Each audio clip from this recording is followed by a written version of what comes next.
हमारी दोस्ती है आवाम से।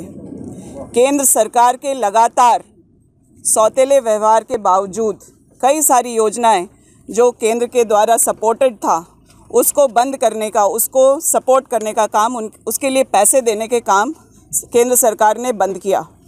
और उसके बावजूद वैसे कई सारे लोगों को हम लोग सहयोग उनके काम को कंटिन्यू करने का काम कर रहे हैं।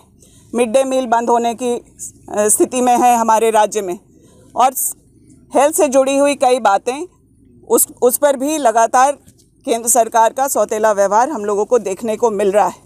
जीएसटी का लाखों करोड़ रुपया झारखंड का बकाया है, वो अगर हमारे राज्य में चला आता तो मुझे लगता है कि वैसे काम हो पाते जिसकी कल्पना किसी राज्य की खुशहाली के लिए की जाती है, वो काम होते।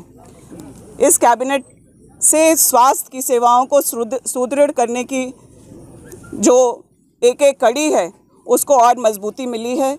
जो मुख्यमंत्री असाध्य रोग योजना के तहत उसकी सीमा को 5 लाख से 10 लाख कर दिया गया है, और साथ ही साथ उसमें कई सारी बीमारियों को, जिसमें ब्रेन हैमरेज, एक्सीडेंटल केसेस में, चाहे एसिड अटैक विक्टिम हैं उनके लिए प्लास्टिक सर्जरी की ऐसी योजनाओं को, ऐसी गंभीर बीमारियों को और सिचुएशंस को भी जोड़ा गया है। ऐसी बात कहने का भाजपा को कोई अधिकार नहीं। आप लोग हम लोगों से तो सवाल कर पाते हैं। क्या आप लोगों ने ये सवाल आसाम में किया जब महाराष्ट्र के लोगों को आप तमाशा बना रहे थे? हम लोग यहाँ अपने प्राइवेसी में अपनी कुवत पे रहने वाले विधायक हैं, हमें किसी तरह के पैसे खर्च कराने की ज़रूरत नहीं है।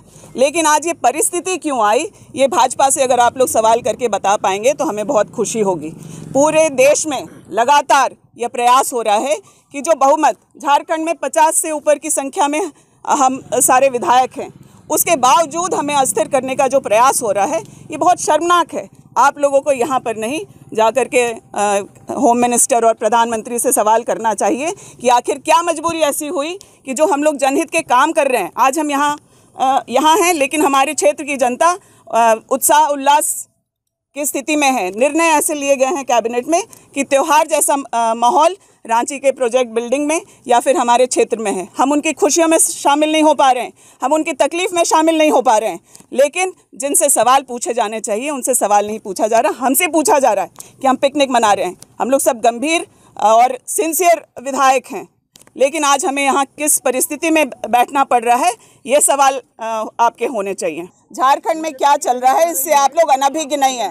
लेकिन मैं एक सवाल महिला पत्रकार का लेना चाहूँगी।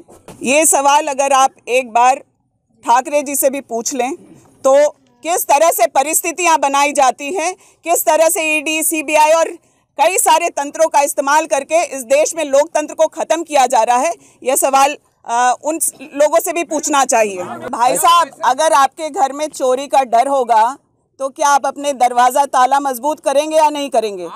अगर हम लोग एक साथ रहकर अगर हम लोग अपनी बहुमत की सरकार को बचाना चाहते हैं तो ये हमारा अधिकार है, ये हमारा अधिकार है कि हम लोकतंत्र की रक्षा करें।